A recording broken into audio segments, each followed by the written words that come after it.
What is good, YouTube? Quinn Wade holding y'all down again when it comes to the hottest news in the NBA. We're going to talk about that tonight and through the evening. And let's get to it real quick. Of course, we're going live on YouTube exclusively on Analysis Playground on there. And let's see what news has been broken and what's the best things to talk about because Deandre Ayton and the Lakers agreed to a 2-year, $16 million deal. This was something that we expected. Obviously, he's going to be getting paid about $8 million a year. He will also have a player option for the 26-27 season. So if it works out for him, he can come back and get $8 million next year, or he can opt out and sign more money. If he doesn't like the team, they can also let him go and walk away for another player or somebody else they may like. I know that a lot of people haven't been liking Deandre Ayton when it comes to what he's been doing as a professional. He's been a little childish. He's been a little immature. He wants his way. He can be a little spoiled, but he still is a double-double. The guy can finish strong at the rim. The guy can hit mid-ranges. The guy can make a free throw to be a big.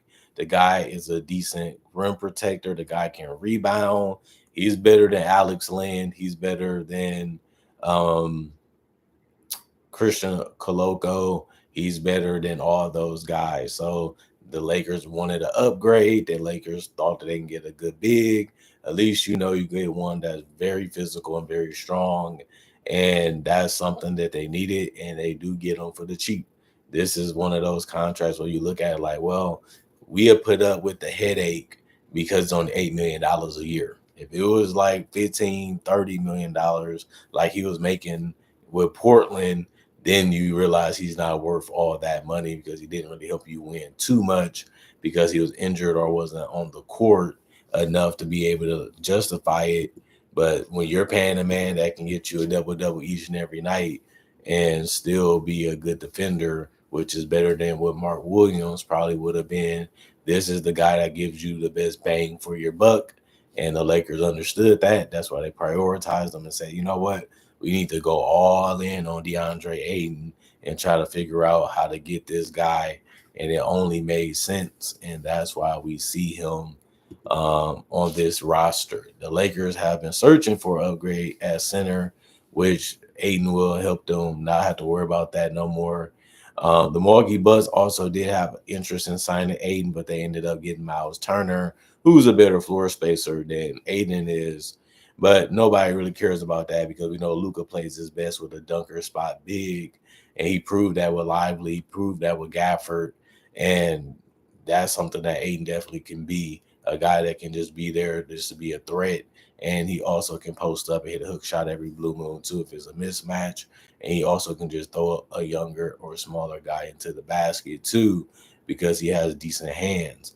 Last season, Deandre Ayton did average 14 points and 10 boards and 1 assist in 30 minutes across 40 games with the Blazers.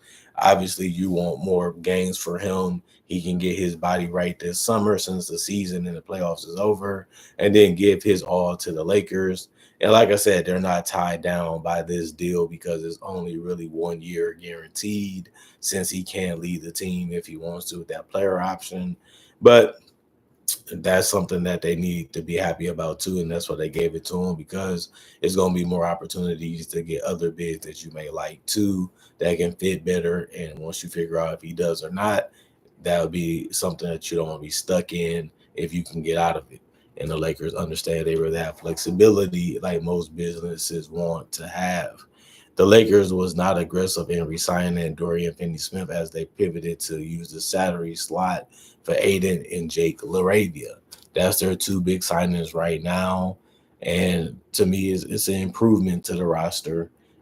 Frank Vogel was hired by the Dallas Mavericks to be an associate head coach. Obviously, he's one of the better basketball minds that's in this game and on the sideline. And it's good to see him back on the bench, helping another team be competitive, helping another team be better. We know how good of a defensive coach that Frank Vogel can be, and that's something that never really been taken for granted. you just hope that he can stay and stick with this team, because we know that a lot of teams would love to have him as a coach if they had the room and if they had the spot. And that's why he was already picked up so fast, because he is so good at coaching the game of basketball and getting the respect from the players, which he has had since his coaching days back in Indiana. So it does make a lot of sense for them to get a guy. But the problem is you might lose him because another team might want him to be a head coach of their team, but it's still worth the risk because you had the spot, you had the opportunity. He will be replacing Sean Sweeney, who left the Mavericks to become an associate head coach of the San Antonio Spurs under Mitch Johnson, which makes sense because he's a young coach and he's still trying to build his bench that he likes with his assistant coaches. And he ended up taking that spot, and it was good for them to get a championship mind in Dallas, as that's what they're trying to do. And they're trying to do it with defense, like Nico said. And now they get one of the best defensive coaches that you can get. For a really good price, and he actually get a respectable position too. Dante Exum and the Dallas Mavericks agreed to a 1-year deal. He was already playing for the Mavericks. They just decided to bring him back. He was a good fit, a guy that can handle the ball and make plays with passing. He can get to the basket, he can get out in transition, he can get a spot up three. He did average 8 points, 1 rebound, and 2.8 assists in 18 minutes. This gives them guard depth. Obviously, that's what they need at this point, and that's all they was really missing. It was more players that can do multiple things on the court. Plus, he has the length and the size to play more positions than just point guard or shooting guard. He can also guard small forwards because of his size and because of his length and his athleticism that he still has, because he still is a young player. Other than that, this is a good deal, and it's good to have him back if they're the Mavericks, because he was really good for them, and it's good for them to get him locked up for another year and still have the ability to let him go if he doesn't perform well or gets injured under the contract that he just signed for that 1 year. Spencer Dinwiddie and the Hornets, they did agree to a 1-year deal also. Dinwiddie did give you double figures with 11 points, 2.6 rebounds, 4.4 assists, and 27 minutes last year for the Dallas Mavericks. Obviously, you rather play for the Mavericks than play for a team like the Hornets, because yes, you're going to get more playing time, but you're not going to really win that many games. Plus, they got Colin Sexton and they got Trey Mann, who they just gave money to the other day. Now they're giving you a 1-year deal. Yes, it does say that you're in the NBA for another year, which is always a beautiful thing and a blessing, because it's so hard to make a roster. And he was able to do that again with his deal with the Hornets. But when you can score the way that Dinwiddie can score, getting straight to the basket, hitting threes, scoring off the dribble, hitting free throws, getting to the free throw line, a lot of teams is going to want you, especially when you was a decent passer and you're starting to rebound good for your position. So it makes sense for them to go out there and get a guy that can help with LaMelo Ball, who has been missing a lot of time lately with injuries and can't stay on the court that much. Now they have a lot of guards that can come in and help them out with the ball handling duties and the scoring, and they can play with them, because obviously LaMelo Ball can play the 1, 2, or the 3 depending on what situation he's in and what lineup is out there. And that's something that they can't really do a couple of years ago, because they didn't have the talent that they needed to be able to compete at a high level. And that's why they're filling out this roster with more players that they feel like they need, is because why not? You know, you got the cap space, you have the ability to do it. You got players that actually want to play in Charlotte now. You got players that actually want to come down there and help this team out.